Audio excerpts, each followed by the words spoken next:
우리에게 차이나타운으로 익숙한 곳 인천. 인천은 500년 은둔의 나라 조선이 세계와 처음 만난 곳이다. 개항 이후에 조선이 겪은 그 변화는 뭐 천지개벽 수준이 아닐까 생각합니다.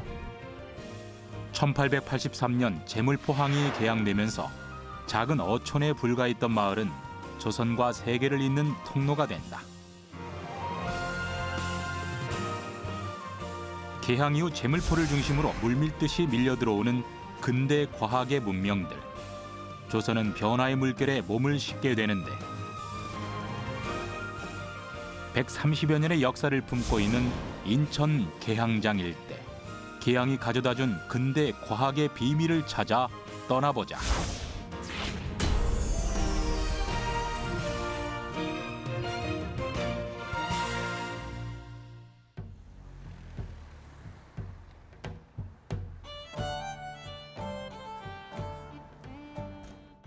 제물포항 개항 이후 역사를 고스란히 품고 있는 인천. 그 역사를 지켜봐온 차이나타운이 자리 잡고 있다. 여기도 중국식. 그러니까 여기가 대한민국의 짜장면이 나온 탄생한 곳이에요. 신기하네. 차이나타운은 개항과 더불어 한국 짜장면의 역사가 시작된 곳이기도 하다. 짜장면의 대중화에 앞장섰던 옛 공화춘 자리에 들어선 짜장면 박물관. 야, 어유 한 가족이 모이셨네. 야.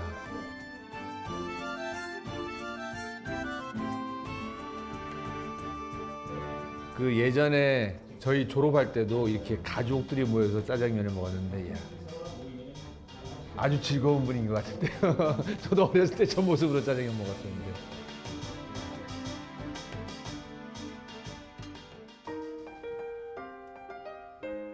짜장면 박물관을 지나 만나는 곳은 개항의 역사가 생생히 살아있는 장소, 청일조계지가 자리하고 있다. 1883년 개항 이후 외국인들에게 땅을 임대해줬던 조계구역. 공자상으로 오르는 계단의 양옆으로 장식된 중국풍과 일본풍의 석등이 당시의 경계를 보여주고 있다. 우리에게 한국식 짜장면의 태동한 곳으로 알려진 차이나타운. 이곳을 걷다 보면요, 이 계단을 만나게 됩니다. 지금 제가 걷고 있는 이곳이 바로 청일조계지 경계 계단입니다. 바로 이 계단을 중심으로 이쪽이 일본, 이쪽이 청국으로 구역이 나뉘었던 곳이죠. 개항이 시작한 후 130년이 흐른 지금 이 골목은 아직도 들려줄 이야기가 많아 보입니다. 개항의 역사를 품고 있는 인천에서 여행을 시작해 봅니다.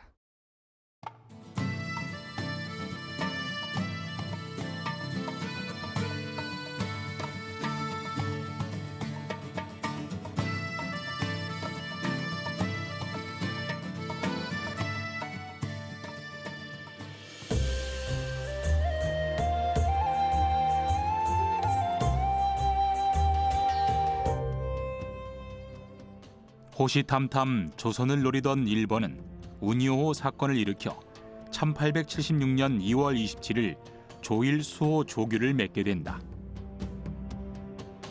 우리나라 최초의 근대 조약으로 알려진 강화도 조약을 시작으로 조선은 서구 열강을 향해 굳게 닫힌 문을 연다. 하지만 강화도 조약은 일본에 의해 강압적인 방법으로 맺어진 불평등 조약이었다.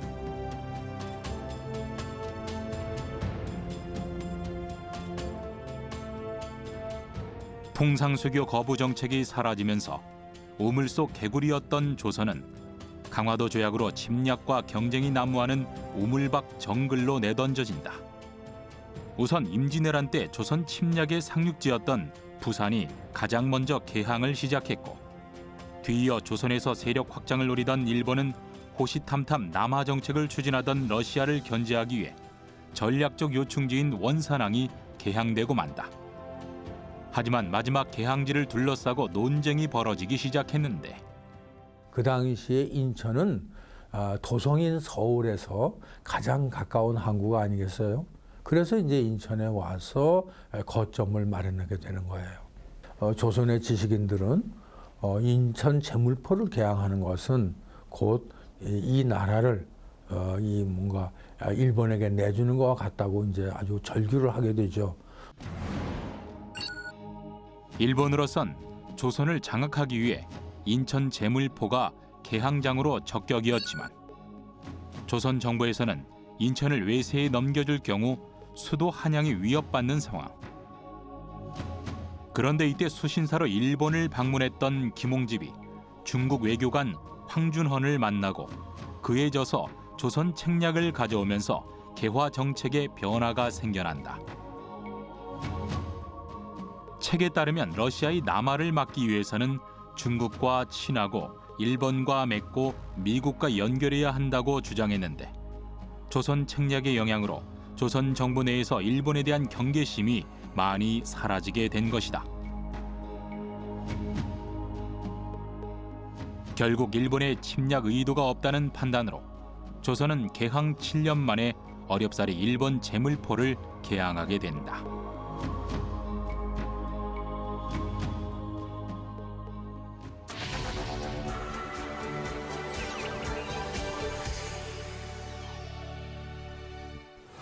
개항이 시작되면서 제물포는 천지개벽의 변화를 겪게 된다. 은둔의 나라 조선이 세계를 향해 천문을 열면서 인천에는 최초라는 수식어가 등장하게 되는데 그중 가장 중요한 것이 항만이었다. 근데 제물포가 사실은 그 개항장으로는 적합하지가 않습니다. 왜냐하면 서해안은 전반적으로 조수 간만의 차가 큰데요. 최대 10m를 막 넘어가요. 그러면은 뭐 간조가 됐을 때는 물이 다 빠져가지고 갯벌이 드러나고 만조가 되면 조금 차지만 그래도 물이 깊지를 못하니까 큰 배가 드나들기 어렵거든요. 개항 당시 제물포항은 항구로서 입지 여건이 좋지 않았고 배를 댈 수 있는 기본 시설마저 제대로 갖추고 있지 않았다. 사실 이제 그 전에는 월미도 근처에 이제 배가 오면 작은 배가 가서 사람과 물자를 왕복하면서 실어 날랐습니다. 그 일제가 이러한 불편함이 이제 무역의 발전에 이제 방해가 된다. 그리고 향후 조선을 침략하고 대륙을 진출을 하게 되면 상당히 시간을 많이 잡아먹을 생각했기 때문에 그런 초대형 어떤 토목 사업을 기획하게 된 걸로 생각합니다. 본격적인 사업이 조선을 강점한 이후에 1911년 착공해서 18년까지 공사를 해서 8년 만에 완공을 하게 됩니다. 1884년 8월부터 선박들이 간조나 만조 때 항시 배를 댈 수 있는 부두 공사가 시작되었고 1906년부터 축항 공사가 시작됐다. 그렇게 해서 만들어진 게 간문식 도크. 조수 간만의 차가 크고 수심이 얕은 서해안에는 항구가 발달하기 어렵다. 그래서 대형 선박이 접안을 하기 위해서 특별한 항구 시설이 필요했다. 항구의 외곽을 막아서 밀물과 썰물과 무관하게 부두의 수위를 일정하게 유지하는 것이 간문식 도크.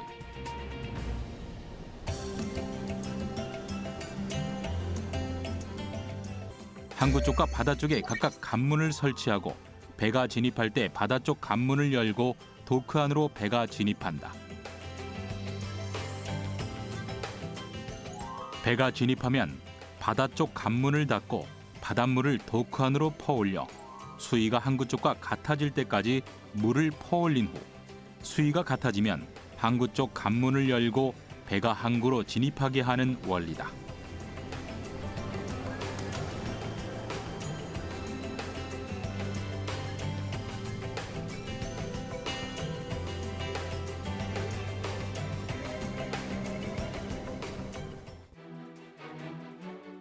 간문식 도크의 건설은 우리나라 항만 역사의 혁명과 같은 사건이었다.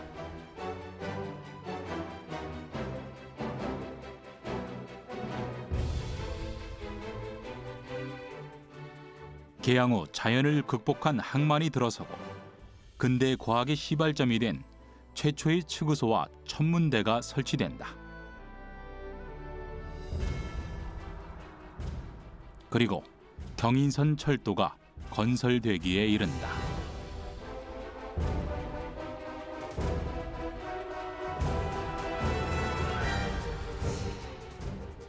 개항 이후에 조선이 겪은 그 변화는 뭐 천지개벽 수준이 아닐까 생각합니다. 또 외국과 체결 이후에 외국 공관이 만들어지고 또 외교관들도 파견됩니다. 또 대량으로 또 화물과 사람을 실어 나갈 수 있는 교통수단인 철도 부설이 또 가장 또 중요한 사건 중에 하나라고 볼 수 있겠습니다. 참으로 좀 많은 변화가 개항 이후에 급속히 그렇게 거세게 불었다 이렇게 볼 수 있겠습니다. 하지만 인천 제물포항의 개항은 일본 제국주의의 본격적인 조선 침략의 시작을 알리는 신호탄이 되고 만다. 일본의 정치인들과 상인들 그리고 군인들이 선박과 군함을 타고 제물포항으로 밀려 들어왔으며 일본을 시작으로 중국, 러시아, 미국, 영국, 독일 등 외세 또한 제물포를 거점 삼아 조선에서의 영향력을 확대하게 되는 것이다.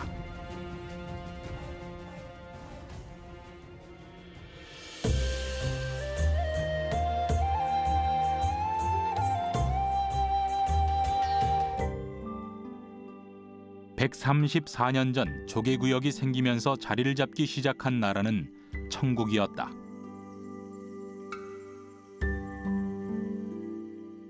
이모 군란 당시 중전 민씨의 요청으로 파견된 청나라 군인들을 쫓아온 중국 남방 출신 상인들이 대부분이었다.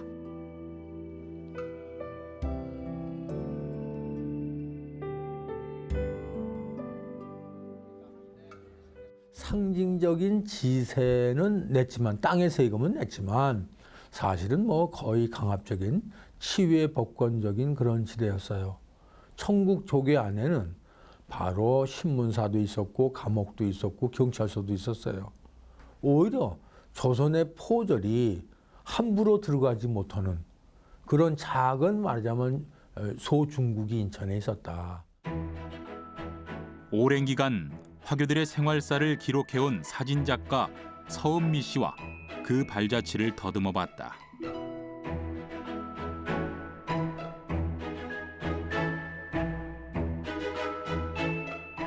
화교학교인 중산중학교에서 멀지 않은 곳에 이곳에서 130여 년 넘게 살아온 화교의 역사를 담고 있는 공간이 있다.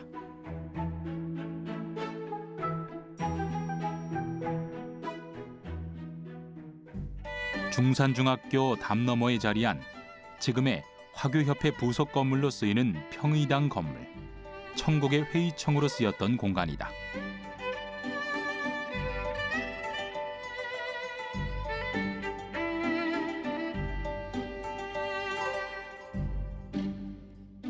이렇게 언뜻 보기에도 우리나라 건물보다는 청나라 쪽 건물 같거든요. 맞습니까? 네, 그 청나라 영사관이 요 학교 자리에 있었고요. 부속 건물로 회의청이라고 해서 여기에서 무슨 신년 할애나 무슨 뭐 행사들을 주관하고 회의를 하던 건물이에요.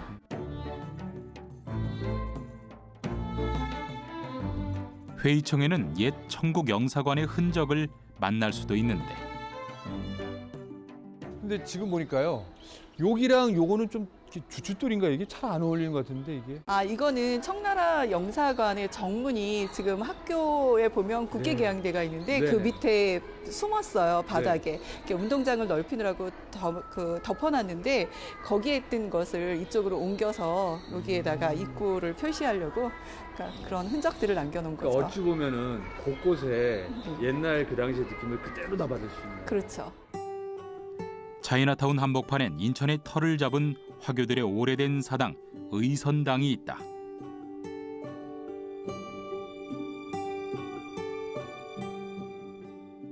화교학교에서 40년 넘게 체육교사로 근무했던 왕창덕 선생. 의선당은 화교들이 좋은 일이나 나쁜 일이 있을 때 찾아와 향불을 올리고 절을 드리는 곳이다.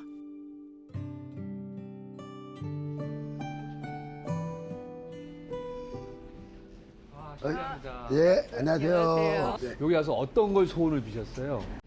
그냥 몸 건강하시고 나라 좀 태평을 하고 여러분도 돈 많이 벌으시고.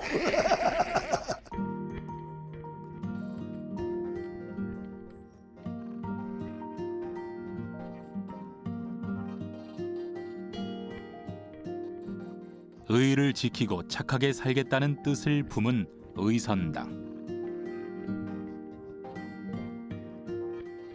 화교들의 편안함을 위해 지어진 사당으로 중국과 대만에서 추앙받는 신선이 모셔져 있다.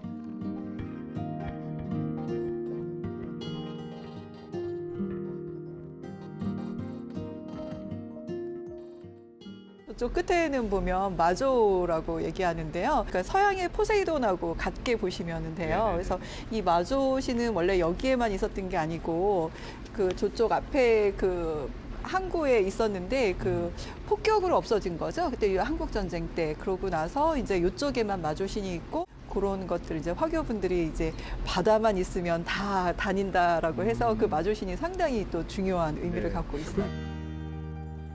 화교들이 터를 잡기 시작하면서 그들의 문화가 인천으로 흘러들었고 우리에게 익숙한 중국 음식이 생겨나기 시작했다. 130여 년 전 낯선 땅에서 시작된 화교들의 삶과 문화는 지금도 그 자리에서 살아 숨쉬고 있다. 사실은 지금이야 워낙 뭐 다문화도 있고 또 외국인도 많이 볼 수 있잖아요. 그때 당시에 이렇게 화교분들 봤을 때는 어떤 좀 느낌이 들어요? 무서웠죠. 어떤 쪽으로? 복장도 다르고 좀 약간 서로 경계의 대상이었었죠. 근데 지금은 이제 이 동네 이름이 설린동이에요. 네. 선한 이웃이라고 해서 화교들과 한국인들이 사이좋게 지내자라는 의미로 이제 그렇게 동네 이름이 바뀌었어요.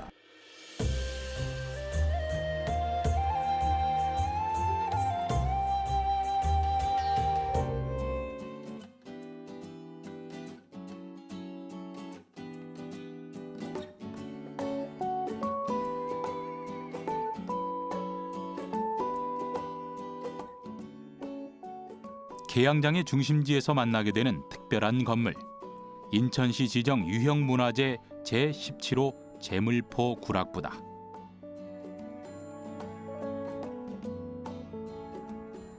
이곳은 우리나라 건물 스타일은 아닌 것 같은데요? 네, 1901년에 러시아 그 건축가 사마틴이라는 사람이 건축한 설계한 그 서양식 건물이죠. 개항 당시에 여기에 거주하고 있던 서양인들을 위한 사교 클럽이었어요.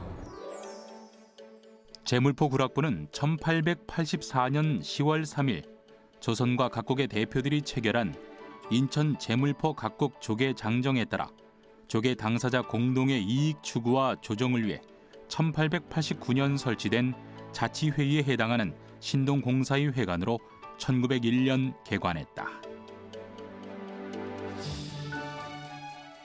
각국 조계라고 해서 네네. 이제 서양의 나라들이 많이 들어와 있는 상황이었는데 거기에 그 뭐 영사관 직원이나 세관 직원 또는 뭐 상인들 뭐 여러 사람들이 있는데 자기들끼리 어떤 친목 이런 거나 뭐 정보 교환 이런 목적을 위해서 이 안에 보면 예전에는 뭐 당구대도 있었고 밖에는 뭐 테니스장도 있었다고 그래요. 그래서 이제 여기서 사교 모임을 하고 뭐 단순한 사교 모임이 아니라 뭐 상당히 뭐 그 중요한 정보들 네. 서로 그런 교환들도 많이 하고 그랬었다고 그래요. 조계 구역이 생기면서 청국과 일본뿐 아니라 서양인들이 모여들면서 만들어진 제물포 구락부. 서로의 친선을 도모할 뿐 아니라 각국의 정보를 교환하는 외교 장소로서 중요한 역할을 했던 곳이다.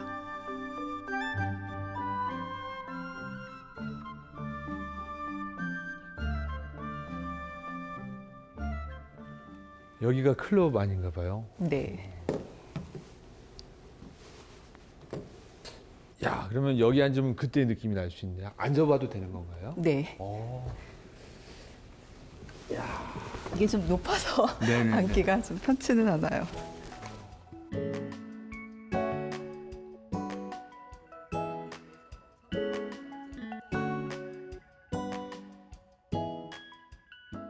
서양 사람들이 자기들의 동일한 문화를 가지고 있는 서양 사람들끼리 모여 사는 동네가 각국 조계지인데 그 사람들은 모여 살 때 일종의 클럽하우스 같은 게 필요하니까 이제 클럽하우스로 지은 게 제물포 구락부죠. 그러니까 당연히 그거는 전망 좋은 곳에 휴식도 취하고 놀고 하는 곳이기 때문에 서양식으로 당연히 지은 거고 입지도 그런 측면에서 만들어진 거. 장사를 위해서 만들어지거나 그런 것은 전혀 아닌 거죠. 전망이 좋은 곳에 서양식 건물로 세워진 제물포 구락보. 역사의 흔적을 고스란히 담고 보존되고 있다. 선생님, 근데요, 이 1901년이면은 일제 강점기 시작 전인 개항식이잖아요. 근데 굳이 이곳에 이렇게 서양인들이 있는 클럽이 있을 필요가 있었나요? 네, 1883년에 개항이 되면서 이제 서구의 그 많은 국가들이 들어오는데 이제 인천을 통해서 그 다음에 서울로 들어갈 수밖에 없는 상황이었고 들어오면 요즘처럼 뭐 1시간 안에 뭐 통과될 수 있는 것이 아니라 그런 서류 절차를 하는데 며칠씩 걸렸다고 그래요. 그 다음에 여기에서 많은 그 영사관이나 그 무역회사들이 거주했기 때문에 서양인들이 거주를 할 수밖에 없는 상황이었고.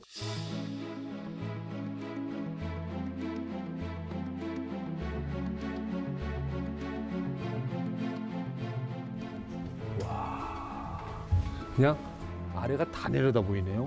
그렇죠. 와.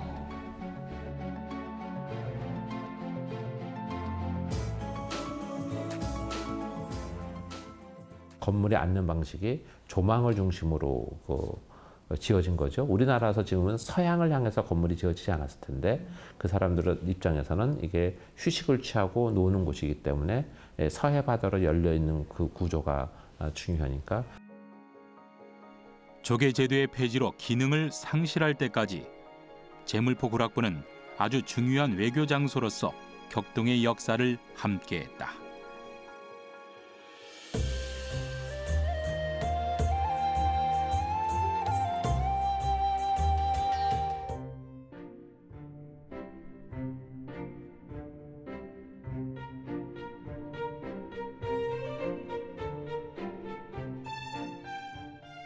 개항기 당시에 치유의 법권을 누리며 외국인이 거주할 수 있는 지역은 인천에 단 2곳뿐이었다. 현재의 차이나타운이 청나라의 조계지, 개항장 일대가 일본의 조계지였다. 일본의 조계지였던 개항장 일대는 현재 역사 문화의 거리로 바뀌었다. 네, 이곳이 바로 청일조계지가 나눠지는 지역인데요. 뒤쪽을 보시면 어떤 느낌이 드세요? 작은 일본 마을에 온 것 같지 않습니까? 한번 들어가 보겠습니다.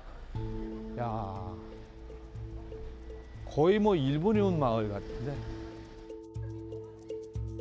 개항 이후 일본이 조계구역을 점거하기 시작하고 세력을 확장하기 시작하면서 적산 가옥이 나타나기 시작했다.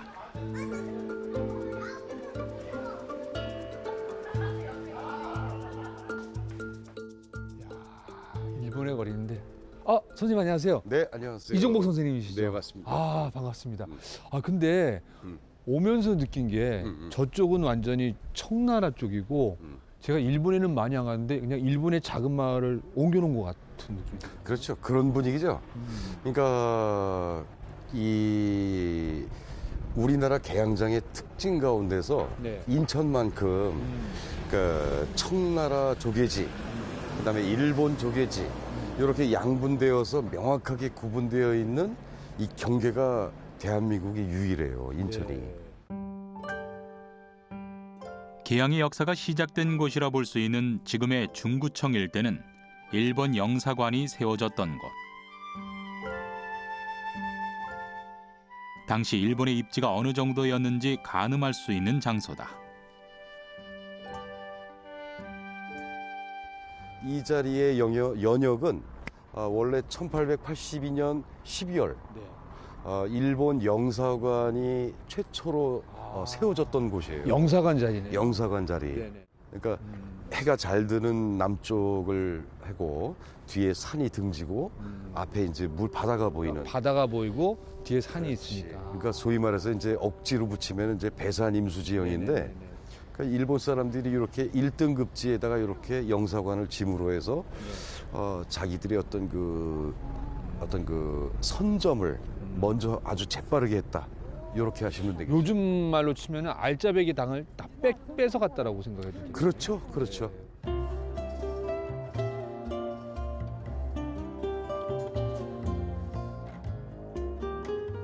중구청을 지나 개항로 일대를 따라가다 보면 만나는 건물.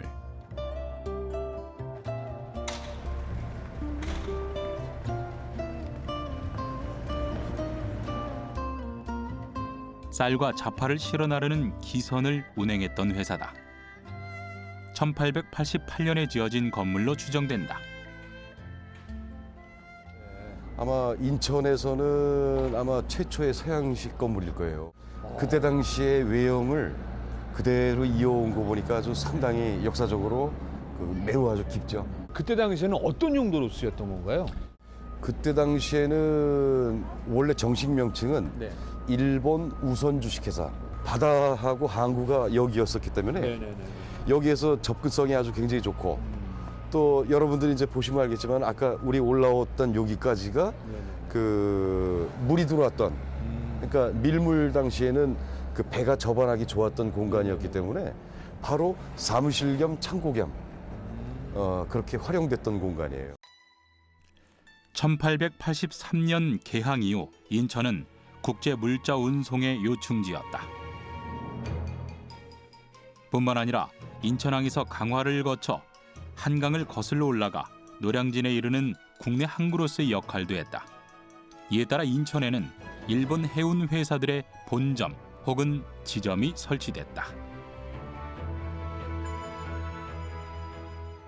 이제 서울을 가기 위한 하나의 그 중간 무슨 그 교두보로서의 빠른 길이네요.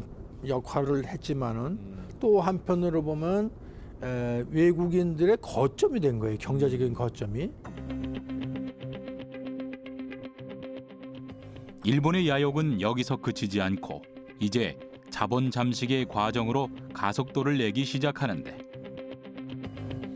지금의 인천 계양박물관 자리에 들어선 일본 제1은행이 그 신호탄이었다.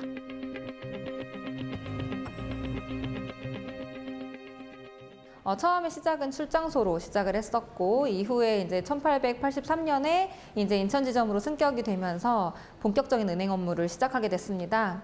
처음에는 이제 여기 1은행에서는 사금 그리고 이제 금괴에 대한 업무를 했었어요. 그리고 이후에 이제 멜렌도르프와 협상을 해서 그 해관세에 대한 업무도 하기 시작했고요. 이후에는 은에 대한, 그러니까 그 우리가 화폐로 사용했었던 은폐에 대한 업무도 같이 진행을 했었습니다.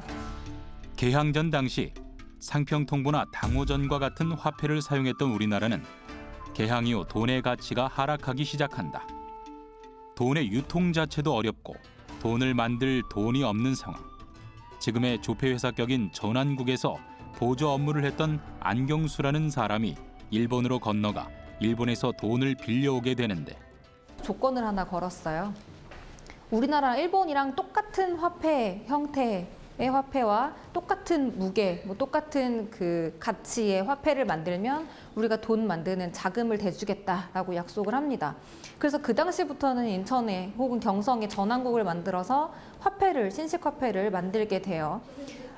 그렇게 해서 이제 발행된 신식 화폐를 구화폐화 바꿔줘야 하는데, 그 바꿔주는 역할을 했었던 게 지금 인천에 있는 58은행에서 이제 그런 업무를 했었고요. 이후에는 1은행과 18은행에서도 같이 업무를 진행하게 됐었습니다.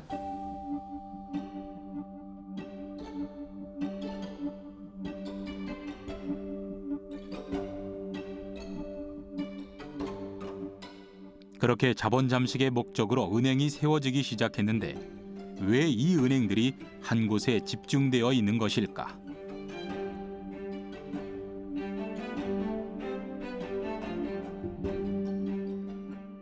근데 그러면은 이 은행이 쭉 모여 있잖아요. 그러면 이 은행, 이 건물들이 모여 있는 의미라면 어떤 게 있을까요?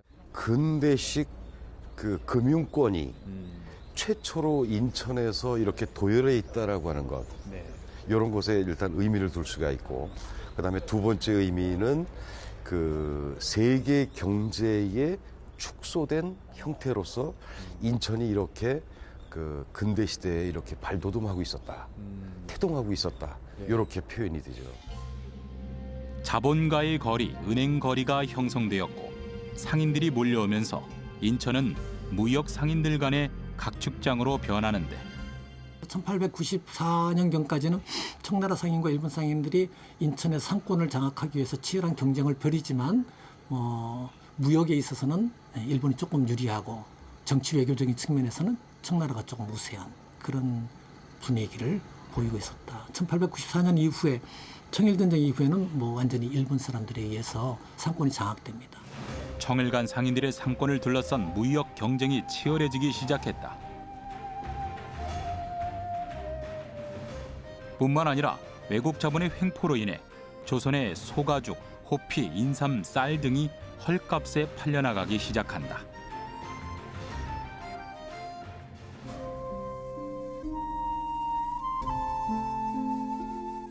처음 인천에 당도했던 일본인의 눈에 비친 조선은 작은 어촌 마을에 불과했고 그 당시 조선엔 초가집뿐 기와집도 제대로 보이지 않았다.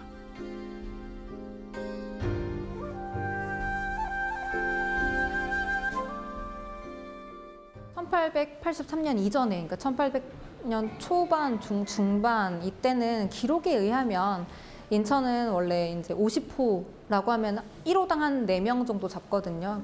그러니까 한 200명? 맞죠? 200명 정도 살던 아주 작은 어촌 마을이었어요. 그 당시 조계지를 이제 처음 땅을 낙찰받은 일본인이 처음 왔을 때 뭐라고 기록을 남겨놨냐면 여기에 오니 풀만 무성하고 세상에 낮고 높은 지대만 있지 여긴 다 황무지였다라는 기록이 있어요. 아무것도 없던 황무지에 자신의 집을 짓기 시작했던 일본인들. 뒤이어 미국, 러시아, 프랑스, 영국, 독일 등 서양 열강들이 몰려오면서 커뮤니티를 구성하게 되는데 그것이 바로 신동공사. 이 신동공사를 통해 돌로 집을 짓기로 결정한 것. 그러니까 조합을 만들어서 협약을 냈는데 그 협약 가운데 하나가 돌로 집을 지을 것. 돌로 왜 돌로 집을 지어야 되는 거죠? 차별. 아, 좀 우리가 왜 지배 규모에서 있어 보이고 그러니까 지배자들의 어떤 그 속성들이 있는 좀 거죠. 내 센 것을 보여준다는. 그렇지. 그래서 이렇게 석조로 지고 벽돌로 짓고 이런 것들을 공공 건물에는 의무적으로 적용을 하는 약속을 해요. 듣고 보니까 초가집이었던데 그렇지. 갑자기 이렇게 돌집이 성 같은 데가 있으면은 보는 사람은 와. 경외스럽죠. 두렵지. 그래서 함부로 못 가고.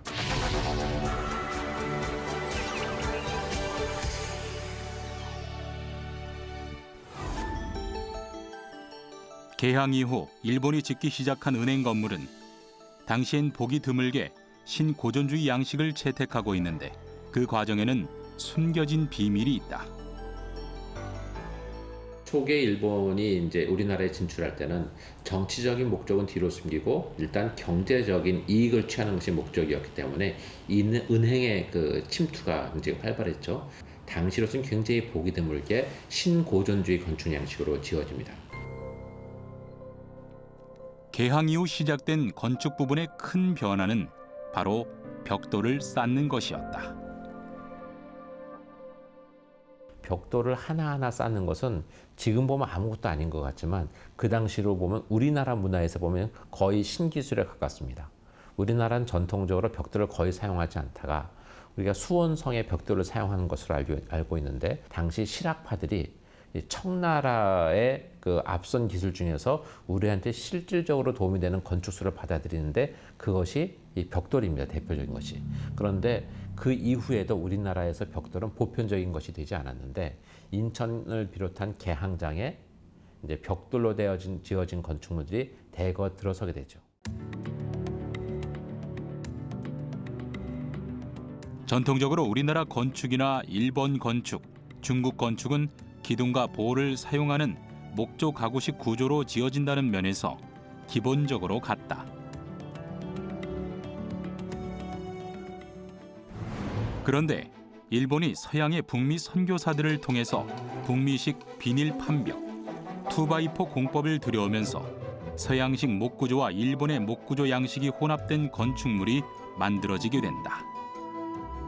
인천의 제1은행이라든지 58은행이라든지 18은행 같은 것들은 보면은 그것은 전형적인 신고전주의 건축 양식인데 흥미로운 것은 서양에서 그런 신고전주의 건축 양식은 기본적으로는 석재입니다.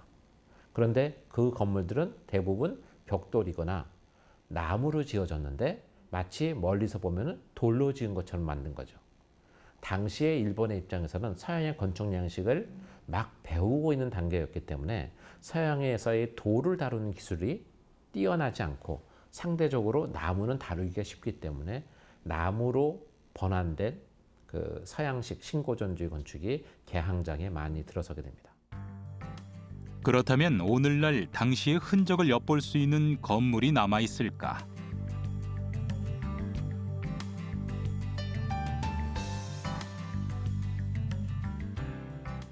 후미진 골목에 숨겨져 있는 작은 카페.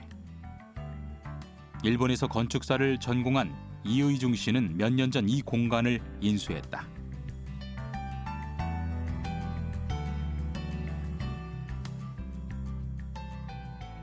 일제시대 때 마포나루에서 얼음을 썰어서 이곳까지 옮겨와 보관했던 얼음 창고였던 곳. 그 토지대장을 보니까는 1920년도에 여기 토지 분할이 되면서 사용을 하기 시작했다고 하더라고요. 그 전에는 여기가 이쪽 지금 조계지 지역에서는 각국조계에 속하는데 각국조계지에 칼 월터라는 분이 계세요. 칼 월터라는 분이 여기를 소유하셨고 그리고 그 다음에 이제 일본인이 소유하면서 아마 1920년도에 토지 분할이 되고 얼음 창고를 짓게 된 걸로 추정이 돼요. 건물 외벽 아래쪽은 2m 높이의 화강암 석축을 쌓고 그 위로는 붉은 벽돌을 쌓아 올려 만든 모습이었고 목조 구조물이 건물 지붕을 받들고 있는 구조다.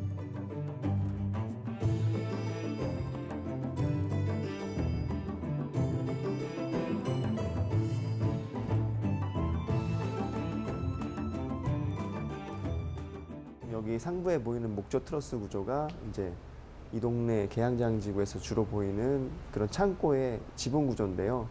그때 당시 지어진 당시가 이제 1920년대에서 10년대에서 30년대 사이고 그리고 뭐 일본이나 아니면은 우리나라 큰 항구에서 제재한 나무로 지어진 그런 목조 트러스 구조입니다.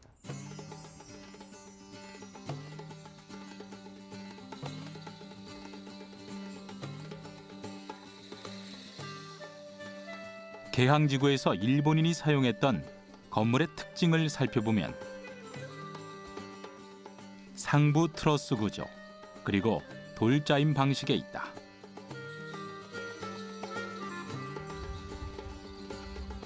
건축 양식으로 봤을 때는 다른 지역이랑 굉장히 다른 특징을 갖고 있어요. 그게 뭐냐면은 밑에 한 하부에 2m 정도가 화강석으로 쌓여 있고요. 위에는 조적조로 쌓여 있습니다. 그리고 특히나 이 출입부 같은 경우에는 이렇게 돌을 서로 이렇게 짜맞춰 가지고 건물을 지탱하고 있는 그런 구조를 하고 있거든요.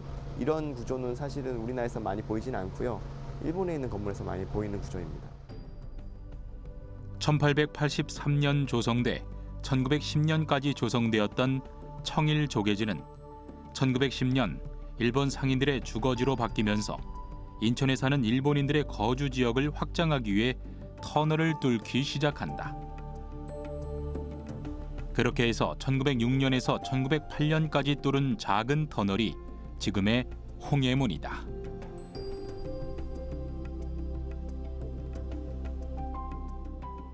(1906년도서부터) 그 1908년도 거의 대략 3년간에 걸쳐서 이제 공사가 벌어지는데 그 벌어지는 그 공사가 왜 3년씩이나 걸렸냐면 이게 보시다시피 이제 이 뒷면으로 가게 되면은 이 응봉산 자체가 전부 다 돌덩어리예요. 돌산이네요. 완전히 돌산이에요. 이 돌산의 발파 작업 때문에 폭파가 이고 또 쌓으면은 무너지고 막 어떤 이런 그 과정의 어떤 그 곤란함 때문에 그 조선인을 비롯해서 중국인들 이렇게 아주 많이 돌아가셨죠. 1904년 일어난 러일 전쟁으로 불바다가 되었던 인천 앞바다. 러시아 배들이 일본 배의 폭격을 받아서 침몰하거나 자폭하게 된다.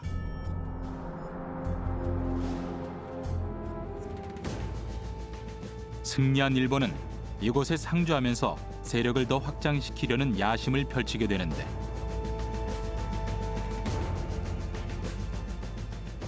일본의 공병부대는 인천 항구에서 동인천역으로 만석부두로 향하는 최단 거리를 만들기로 결정. 그렇게 만들어진 것이 바로 홍해문이다. 위에 와서 보니까 엄청 높네요. 이곳이 한 어느 정도나 되나요? 이게 100척이에요. 한 척에 30.3cm니까 네네네. 그러니까 30.3m? 그러니까 30m가 조금 넘는 거죠. 네네네. 그러니까 인간이 보통 5m 이상 올라갔을 때는 이제 고소공포증을 느낄 높이인데 네. 바로 그거보다 6배나 더 높으니까 굉장히 무섭겠죠. 아니 실제로 바람이 불고 음. 아래를 보니까 다리가 좀 떨리네요. 그렇죠. 네. 그러나 이 터널 공사 과정에서 많은 조선인과 중국인의 희생이 따랐다. 암벽을 깨뜨린 자리에 화강암으로 쌓고 천정은 빨간 벽돌로 마감한 홍해문을 일본인들은 아나문, 즉 혈문이라고도 불렀다. 그러나 조선인들에겐 피로 만든 혈문이었던 셈이다.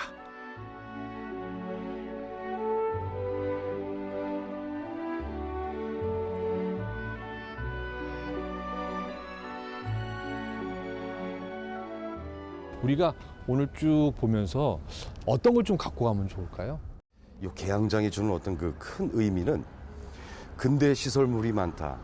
근대 건축물도 많고 또 바다와 매우 인접해 있다. 네. 어떤 그런 특수한 어떤 그런 공간성. 단순히 어떤 그 외색의 어떤 그런 그 외형을 띄었다고 해서 무조건적으로 배척할 것이 아니라 이것도 우리의 상처도 하나의 유산이니까. 그러니까 유산을 우리가 그 미래의 먼 안목을 보고 그것도 하나의 그 반면교사로 삼을 수 있는 그 아주 효율적 공간으로 우리가 만드는데 일단은 꾸미는데 더 큰 그 의미가 있다고 보죠. 작은 어촌 마을에 불과했던 제물포. 130여 년 전 세계를 향해 문호를 개방했던 조선. 개항이 되면서 조선인은 석유와 성냥을 처음 접했고 개항로 일대엔 근대 과학의 시발점이 된 문화가 아직 살아 숨쉬고 있다.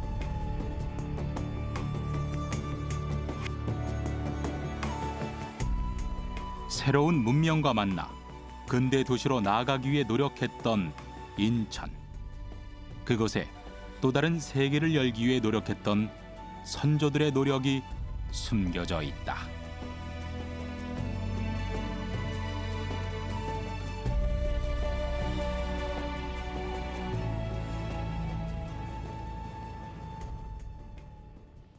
인천항이 개항된 지 134년. 새로운 것은 호기심을 불러일으키고 또 다른 세상을 열어주기도 하지만 그 과정에서 조선인의 희생, 아픔과 슬픔 또한 있었던 것도 사실입니다. 인천은 어쩌면 130여 년 전에 세워진 최초의 국제도시가 아니었을까요? 개항이라는 물결 속에서 우리나라가 새로운 것을 받아들이고 함께 어울리기 위해 어떤 노력이 있었는지 저는 오늘 이 길에서 배웠습니다.